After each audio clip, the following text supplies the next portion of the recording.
Bonjour à toi, cette vidéo est faite pour toi si jamais tu te poses la question de ton orientation, que tu sois en collège, en lycée ou même en post-bac, ou que tu as déjà un métier, que tu te poses la question de si c'est fait pour toi, si ça te convient ou pas. Tu as un prompt à télécharger dans la barre de description juste en dessous de la vidéo, un PDF, que tu peux t'imprimer et prendre avec toi pendant que tu regardes la vidéo. Dans tous les cas, je te conseille de sortir de quoi prendre des notes pour pouvoir faire des exercices.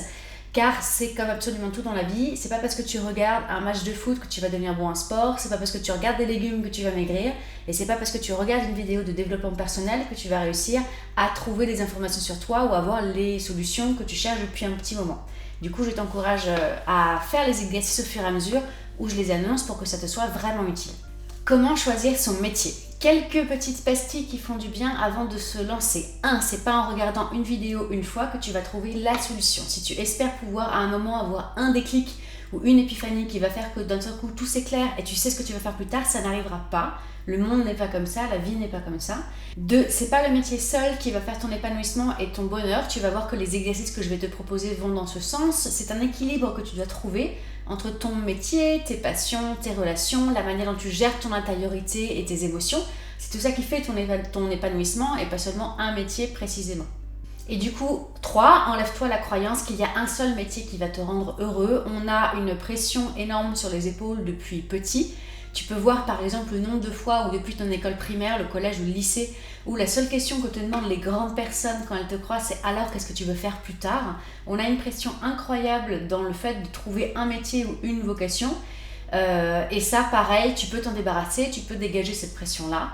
En vrai, il y a plus d'une chose qui sont faites pour toi. Tu as énormément d'exemples de personnes qui ont plusieurs métiers en même temps. La plupart des créatifs, par exemple, le font, j'en suis la preuve aussi.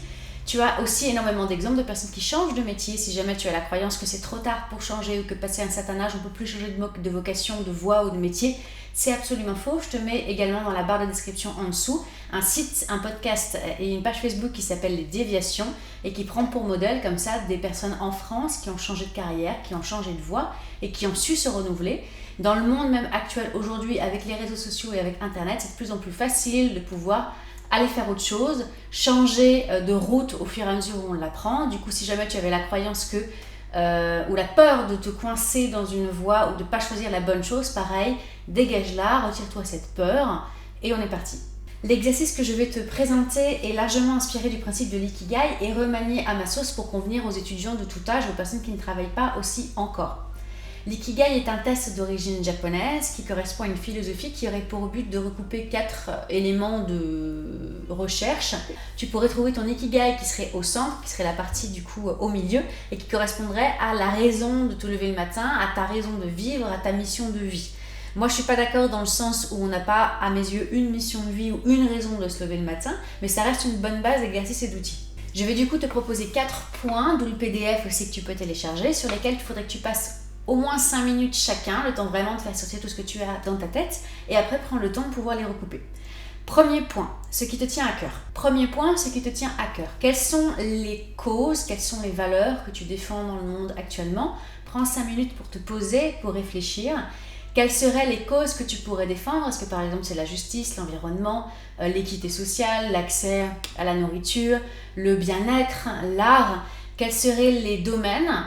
Ou si jamais tu choisis un métier qui contrevient à ce domaine-là ou qui te demande de travailler contre celui-ci, tu vas tomber dans ce qu'on appelle de la dissonance cognitive. La dissonance cognitive, c'est quand tes valeurs et tes actions ne sont pas alignées et ça crée énormément de malheur. Par exemple, quelqu'un qui aurait à cause l'environnement et la cause du coup de la défense contre le climat, contre le réchauffement climatique, et qui travaillerait dans la fast fashion, risquerait de tomber là-dedans. De la même manière, quelqu'un qui voudrait travailler sur une justice parfaite, avec un idéal de justice parfaite, et qui a un travail où la justice n'est pas la première priorité, on doit d'abord appliquer un protocole, peu importe si c'est juste ou pas, et bien là pareil, tu pourrais être en souffrance. L'idée c'est d'abord de vérifier que ton métier n'est pas contre tes valeurs, surtout si jamais tu travailles déjà, pour après, pourquoi pas, si jamais tu as un travail, chercher comment pouvoir implémenter par tout petit bout et par toute petite phase ces valeurs que tu as dans ton métier. C'est par exemple moi là ce que j'essaye de faire là maintenant en faisant cette vidéo. Ou encore mieux, choisir un métier qui est en accord avec tes valeurs profondes. Et ça te créera un sentiment d'utilité et un sentiment de contribution dans le monde qui ne pourra que renforcer le fait que tu te sentiras bien et épanoui dans ton boulot. Du coup, je te propose de mettre en pause cette vidéo pour prendre les 5 prochaines minutes pour réfléchir à quelles sont les valeurs et les causes qui te tiennent à cœur là maintenant aujourd'hui. Deuxième point, ce qui attise ma curiosité. Là où ton envie, ta passion et ta curiosité vont, il n'y a plus d'effort et c'est plus que du jeu et que du plaisir. Il suffit que tu regardes comment tu étais à l'école pour pouvoir le comprendre. Tu peux facilement trouver une matière qui ne te passionnait pas ou qui n'était pas forcément ce que tu préférais. Moi par exemple, il y avait la physique-chimie, les SES. Et te rendre compte comment, parce qu'il n'y avait pas de curiosité naturelle envers cette matière-là, c'était galère d'écouter en cours, c'était compliqué de te motiver pour faire ton boulot à la maison. Au contraire d'une matière ou même d'un moment dans l'année dans une matière où d'un coup le sujet t'intéressait et ça te parlait, et là tu voyais plus le temps passer, là tu pouvais bosser à la maison, là tu donnais beaucoup plus en classe et forcément les résultats suivaient. L'objectif, c'est de prendre à présent 5 minutes pour pouvoir faire la liste de tous les sujets qui te passionnent, les sujets qui simplement te rendent curieux, qui te parlent, les par exemple choses que tu voudrais faire ou prendre le temps de faire dans ta vie de tous les jours et que tu ne prends pas le temps. Ça peut être par exemple des passions que tu as toujours rêvé ou des hobbies que tu as toujours rêvé de faire et qui sont en fait comme des ressources un peu inexploitées que tu n'as pas du coup encore utilisées autant que tu le voudrais, et ça tu vas pouvoir en faire la liste. Tu peux penser à l'intérieur des matières de l'école, par exemple dans le français, est-ce que la partie lecture t'intéressait, est-ce que quand on te parlait d'auteur ça t'intéressait, ça te plaisait, et tu dois absolument aussi penser en dehors de l'école, quels sont les thèmes, les hobbies, les choses qui te passionnent. Mets-toi un chrono de 5 minutes et on se retrouve juste après. Troisième point, ce qui fait mes points forts. Si jamais tu t'es auto-persuadé que tu étais doué nulle part ou que tu n'avais pas de points forts, si j'étais là avec toi là tout de suite, je te mettrais gentiment un petit taquet derrière la tête, parce que c'est faux. Soit tu te l'es persuadé tout seul parce que c'était plus simple de, je sais pas, éviter de faire face à ta peur de l'échec ou d'accepter que tu t'es planté sur certains trucs et de continuer, ou alors c'est peut-être la société ou le système qui t'a fait croire que tu n'étais pas doué, que tu n'avais pas de talent, mais c'est faux, tout se travaille. Du coup, là maintenant tout de suite, j'aimerais bien que tu essayes de faire la liste de ce qui te paraît être tes points forts. Je te donne quelques perches parce que je sais que si jamais la confiance en toi, c'est pas encore hyper acté, ça peut être compliqué de faire cette liste-là, je le comprends. Demande-toi par exemple quelles sont les qualités que l'on te donne, tes proches, tes amis, tes anciens profs, tes collègues de travail si tu travailles, quelles sont les qualités que eux remarquent chez toi et sur lesquelles ils te font des retours. Quels sont les points forts de ta personnalité? Peu importe si ça te paraît une bonne ou une mauvaise chose, qu'est-ce qui ressort globalement de toi quand tu es au naturel, quand tu n'es pas stressé, à quoi tu ressembles? Quel serait par exemple, j'adore cet exercice-là, prends des défauts qu'on te donnait quand tu étais petit. Tu sais, les remarques de tes parents ou de la famille quand tu étais plus petit, quand tu étais école maternelle ou école primaire, ils te disaient quoi sur toi comme un défaut, un peu comme une remarque ou un reproche, et tourne-les en qualité. Par exemple, si jamais tu étais solitaire et qu'on t'en faisait la reproche, peut-être que ça veut dire que tu as des qualités d'imagination et d'introspection que les autres n'ont pas. Peut-être que si on t'a dit que tu étais colérique étant enfant, ça veut peut-être simplement dire que toi, tu arrives à dire non et tu arrives à passer tes idées et à les exprimer.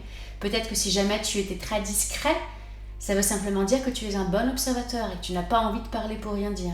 Si on te disait que tu faisais l'idiot, que tu fais le clown, tu as peut-être moins peur du ridicule que d'autres. Autrement dit, tous les défauts qu'on a pu te donner depuis toujours, si tu arrives à retourner la pièce et à les voir en qualité, c'est un cadeau énorme que tu te fais parce que c'est le cas, ce sont des qualités en germe. Moi j'adore cette phrase-là, les défauts sont des qualités en germe. Et c'est vraiment le cas si tu arrives à les utiliser intelligemment et à les regarder avec une perspective nouvelle. Quatrième point, tu vas inventer ton métier imaginaire idéal. Je m'explique, je te mets dans la barre d'infos en dessous une étude que j'ai trouvée merveilleuse pour cette vidéo. C'est une étude de l'INSEE qui explique qu'en 2030, donc c'est pas si loin que ça, on est dans 10 ans, 85% des métiers qui existeront en 2030 n'existent pas encore. Je te la refais. Là tout de suite en 2020, quand on passera en 2030, 85% des métiers des gens en 2030 n'existent pas encore, n'ont pas encore été inventés. Ce qui veut dire que si tu limites ta recherche de métier aux choses que tu vois qui existent déjà autour de toi, tu as complètement faux. Parce que l'écrasante majorité des choses que tu pourras faire en 2030 n'existent pas encore. D'où le fait que c'est génial de te poser la question, qu'est-ce que je veux faire en fait profondément? Quel serait mon métier idéal? Pour ça, tu peux te poser plein de questions. Si jamais tu avais le droit de rêver, et là c'est vraiment important de rêver à fond, de s'enlever les barrières mentales de je peux pas, j'ai pas le droit, tout le manque de confiance en toi et les peurs qui vont avec, pour vraiment te permettre d'être un peu utopique et idéal. Est-ce que par exemple tu voudrais travailler seul ou plutôt en groupe? Est-ce que tu te vois avoir un bureau? Est-ce que tu dois travailler de chez toi? Est-ce que tu dois travailler en groupe dans un open space? Demande-toi si jamais tu devais inventer par exemple le lieu où tu travailles, les conditions dans lesquelles tu travailles, tes horaires, le salaire qui va avec, fais-le. Mets en pause cette vidéo et prends 5 minutes à essayer d'inventer ton métier idéal. Je vais te poser plein de questions pour réussir à fournir ça et à remplir un petit peu cette liste. Tu peux te demander du coup, si tu pouvais t'inventer un métier, lequel ça serait ou lesquels ça serait. Comme je t'ai dit, 85% des métiers de 2030 n'existent pas encore. Du coup, invente-toi un métier. Si jamais on nous avait dit il y a quelques années qu'il y aurait des personnes qui allaient pouvoir vivre de vlogs sur internet de voyage et qui en plus de vivre de juste vlogger leurs vacances, allaient se faire payer les vacances et payer la bouffe et payer le logement et payer l'avion, ça nous aurait paru complètement dingue. Pourtant, il y a des milliers et des milliers de personnes qui arrivent à faire ça aujourd'hui. Du coup, demande-toi, si tu pouvais t'inventer un métier, ça serait lequel? Demande-toi également, et ça tu peux le voir, si jamais tu es encore à l'école, regarde-toi et regarde ton comportement à l'école. Si jamais tu travailles déjà, regarde-toi dans ton travail. À quel genre de soucis, toi tu sais que tu peux faire face, vu ce que tu as déjà fait dans ton passé et vu la manière dont tu réagis quand tu es à l'école ou au boulot. Par exemple, est-ce que tu es quelqu'un qui réagit plutôt bien à la pression? Est-ce que tu es quelqu'un qui arrive plutôt bien à motiver les troupes quand il y a besoin? Est-ce que tu es quelqu'un qui arrive à te motiver facilement tout seul? Essaye de te demander quel genre de soucis ou quel genre de problème toi tu sauras y faire face, et ça peut être bien d'en prendre conscience dans ton métier. Et au contraire, quels sont les problèmes et les soucis que toi tu ne veux pas avoir à gérer, et ça il faut en avoir conscience. Quel salaire tu voudrais atteindre et à quel âge et pourquoi faire? De quelle manière est-ce que tu souhaites contribuer aux autres via ton métier et via ton activité? Est-ce que tu es quelqu'un qui veut par exemple créer du contenu, créer de l'art, créer du bien-être, créer de la justice? Demande-toi qu'est-ce que tu voudrais apporter aux autres, parce que la vie et le monde c'est un échange. Si tu reçois, tu donnes, et c'est ça qui fait qu'on est heureux aussi derrière, c'est le fait de donner aussi et de contribuer. Du coup, tu voudrais contribuer de quelle manière via ton métier? Et demande-toi enfin, ce métier un peu idéal que tu aurais, en quoi est-ce qu'il te permettrait de te combler toi-même de la reconnaissance que tu recherches à l'extérieur? Je m'explique, j'ai énormément d'élèves en cours que je côtoie qui recherchent sans arrêt la validation du prof. Et c'est normal, il n'y a aucun problème à ça, c'est pas une faute qu'ils auraient, c'est comme ça qu'on les a élevés, c'est comme ça que le système les a élevés, à attendre la carotte ou le bâton qui vient du prof. Demande-toi en quoi le métier que tu ferais, le métier ou les métiers que tu ferais plus tard, vont faire en sorte que tu vas arrêter d'attendre la reconnaissance extérieure, que ce soit de ton patron qui t'applaudit, du nombre de chiffres précis que tu vas faire, ou du nombre d'abonnés que tu auras, je sais pas où, sur Instagram ou sur YouTube. De quelle manière ce métier va tellement te combler, va tellement te plaire, que tu arrêteras de rechercher la reconnaissance extérieure pour simplement te satisfaire du fait que tu es content de toi, que tu es fier de toi, et ça suffit. Et si jamais il y a une récompense extérieure, ça sera la cerise sur le gâteau, mais c'est pas ça qui va faire que tu te sentiras bien. Prends le temps qu'il te faut pour pouvoir imaginer ce métier idéal, inventer les différentes activités que tu pourras faire. Quand c'est fait, recoupe les 4. Observe, est-ce que par exemple il y a des points qui reviennent, des thèmes qui reviennent entre les différentes cases? Est-ce que par exemple, si tu penses à des métiers qui existent déjà, pourquoi pas les 15 petits pourcents qui existeront dans 10 ans, est-ce que tu peux réussir à penser à des métiers auxquels tu n'avais pas pensé? Cette liste-là, tu peux par exemple la faire lire à des personnes de confiance, à des amis, à de la famille, qui pourraient t'aider à essayer de voir les points communs ou les choses qui ressortent. Dans tous les cas, ce que je te propose, c'est de prendre le temps, enfin, de regarder ce qui ressort pour essayer de mieux te comprendre, de mieux cerner ta personnalité. Ce qui se passe, c'est que plus tu prends le temps de te connaître profondément et de savoir quel est ton toi profond et ton idéal aussi de vie, plus tu vas voir des opportunités et entendre parler de choses que tu n'aurais pas pu avoir sous le nez avant. On entend parler sans arrêt de personnes qui réalisent leurs rêves ou qui ont des métiers que les autres voudraient faire ou jalouses. En vrai, des opportunités, tu en as plein sous les yeux en permanence, seulement parce que tu n'es pas focalisé sur la solution que tu veux et sur précisément le résultat que tu cherches, tu ne les obtiens pas. Si jamais tu veux continuer là-dessus, je te propose une petite chose sur internet que je te mets en lien de description. On a un test qu'on appelle le MBTI test, qui en fait classe la population en 16 personnalités. C'est un test de personnalité qui, entre autres, sur une des pages, si tu recherches, te donne des métiers qui pourraient te convenir. Moi, je trouve que c'est assez juste dans l'ensemble. Dans les types de personnalités, moi, je suis classée dans ce qu'on appelle INFJ. Et quand je regarde la liste des métiers qui sont proposés à ce type de personnalité, dedans, je retrouve des métiers en rapport avec l'enseignement, en rapport avec l'artistique, psychologue, de coaching, bref. La plupart des choses que j'ai voulu faire ou que je fais actuellement sont dans la liste, sans que je l'ai su à l'avant et sans que j'ai pu le prévoir en avance. Je te laisse là-dessus, je te souhaite une très belle journée, une très belle semaine. Si jamais tu veux aller plus loin, tu peux m'envoyer un mail et je te dis à la prochaine.